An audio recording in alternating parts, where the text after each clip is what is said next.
ಸುದೀಪ್ ಗಿಂತ ಪ್ರದೀಪ್ ಈಶ್ವರ್ ಬಂದ್ರೆ ಬೆಸ್ಟ್, ಯಾಕಂದ್ರೆ ಮೋಟಿವೇಶನ್ ಚೆನ್ನಾಗಿ ಕೊಡ್ತಾರೆ.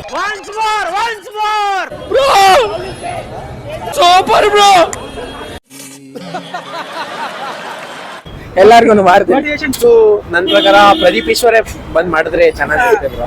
ಎನ್ಫೀಲ್ಡ್ ಅಲ್ಲಿ ಎಕ್ಸ್ಲೇಟರ್ ಇಟ್ಟಿದ ತಕ್ಷಣ ಹೀರೋ ಅನ್ಕೊಂತಾರ. ಕಟ್ಟಿರೋ ಎಕ್ಸಾಮ್ ಅಲ್ಲಿ ರ್ಯಾಂಕ್ ಹೊಡಿಬೇಕು, ನಿದ್ದೆ ಮಾಡಬಾರ್ದು. ಪೇಪರ್ ಬರುತ್ತೆ ಅಂತ ಇನ್ನೊಂದ್ 2 ತಾಸು ಓದಿ 5 ಗಂಟೆಗೆ ಅಲ್ಲೆಲ್ಲೋ ಆಚೆ ಹೋಗಿ ಒಂದು ಚಾ ಕುಡಿದು ಮತ್ತೆ ಪೇಪರ್ ಓದಿ 6 ಗಂಟೆಗೆ ಮತ್ತೆ ಲೈಬ್ರರಿಯಲ್ಲಿ ಹೋಗಿ ಕೂರ್ಬೇಕು ಮಗ. ಅಷ್ಟೇ. ರಮೇಶ್ ಅರವಿಂದ್ ಮಾಡಿದ್ರೆ ಚೆನ್ನಾಗಿರುತ್ತಾ? ರಮೇಶ್ ಅರವಿಂದ್ ಅವ್ನ್ ವೀಕೆಂಡ್ ವಿತ್ ರಮೇಶ್ ಅಷ್ಟೇ ಬ್ರೋ ಅವ್ರಿಗೆ ಸೂಟ್ ಆಗೋದು. ಇವ್ರ ತರ ಖಡಕ್ ಆಗೆಲ್ಲ ಮಾತಾಡಕ್ಕೆ ನಗ್ಸ್ತಾ ಯಾರೋ ಸುದೀಪ್ ತರ ಮಾಡಕ್ಕಾಗಲ್ಲ ಬ್ರೋ. ಬ್ರೋ ಇನ್ನೊಂದು ನೆಕ್ಸ್ಟ್ ಯಾರು ಬರ್ಬೇಕು ಗೊತ್ತಾ? ಪ್ರದೀಪ್ ಈಶ್ವರ್ ಬರ್ಲಿಲ್ಲ ಅಂದ್ರೂ ದರ್ಶನ್ ಬರ್ಬೇಕು. ಬಿಗ್ ಬಾಸ್ ಏನಿದು ಮೀಡಿಯಾ? ಏನ್ರಿ ಮೀಡಿಯಾ? ಸ್ವಾಮಿ ಜೈಲ್ ಹೋಗಿ ಬಂದೋ ನಾನು ಸ್ವಾಮಿ. ಇದು ಆಕ್ಚುಲಿ ಚೆನ್ನಾಗಿರೋದು ಅಷ್ಟೇ. ಯಾರನ್ನ ಹೋಸ್ಟ್ ಮಾಡಕ್ಕೆ ಕರಿಬೋದು ಸೀಸನ್ 12 ಜಾನಿ ಸಿನ್ಸ್ ಬ್ರೋ. ಎಲ್ಲಿ ಸಿಗ್ತಾ ನಿಮ್ಗೆ? ಹೊಡಿರಿ ಚಪ್ಪಾಳೆ, ಹೊಡಿರಿ. ಇದು ನಮ್ ದೇಶ ಅಂದ್ರೆ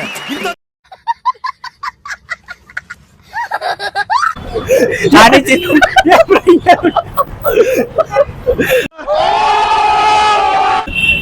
ನಿಮ್ಮ ಪ್ರಕಾರ ಬಿಗ್ ಬಾಸ್ ಸೀಸನ್ ಯಾರು ಹೋಸ್ಟ್ ಮಾಡ್ಬೋದು ಮೇಡಮ್? ಸೀಸನ್ 12 ಸೀಸನ್ 12 ಯಾರಂತ ಗೊತ್ತಿಲ್ಲ. ಕನ್ನಡ ಸ್ಟಾರ್ಗಳು ಯಾರು ಹೆಸರು ಹೇಳೋದಾದ್ರೆ ಯಾರು ಹೆಸರು ಆಗ್ಬೋದು?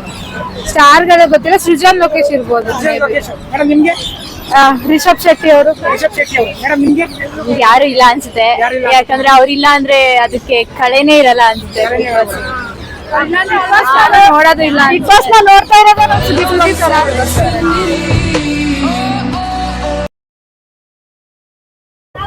ಸುದೀಪ್ ಅಂದ್ಬಿಟ್ಟು ಯಾರನ್ನ ಎಕ್ಸ್ಪೆಕ್ಟ್ ಮಾಡಕ್ ಆ ಸ್ಥಾನಕ್ಕೆ ಯಾರು ಎಕ್ಸ್ಪೆಕ್ಟ್ ಮಾಡಕ್ಕಾಗಲ್ಲ.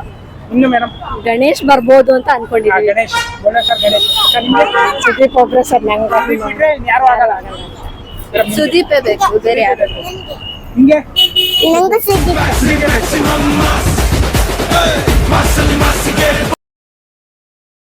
ಓಕೆ, ಯಾರು ನೆಕ್ಸ್ಟ್ ಮಾಡ್ಬೋದು ನಿಮ್ ಪ್ರಕಾರ? ಹೋಸ್ಟ್ ಯಾರು ಮಾಡ್ಬೋದು? ನಾನು ಯೋಚನೆ ಮಾಡಿಲ್ಲ. ಯೋಚನೆ ಮಾಡಿಲ್ಲ. ಕಿಚ್ಚ ಸುದೀಪ್ ಬಿಟ್ರೆ ಯಾರು ಇಲ್ವೋ ಇಲ್ಲ ನನ್ನ ತಲೆಯಲ್ಲಿ. ಕಿಚ್ಚ ಸುದೀಪ್ ಬಿಟ್ರೆ ಬೇರೆ ನಿಮ್ಗೆ ಅಸ್ಯೂಮ್ ಮಾಡ್ಕೊಳಕ್ಕೂ ಆಗಲ್ಲ. ಆಗೋದೇ ಇಲ್ಲ. ಹೌದು, ಖಂಡಿತ ಇಲ್ಲ.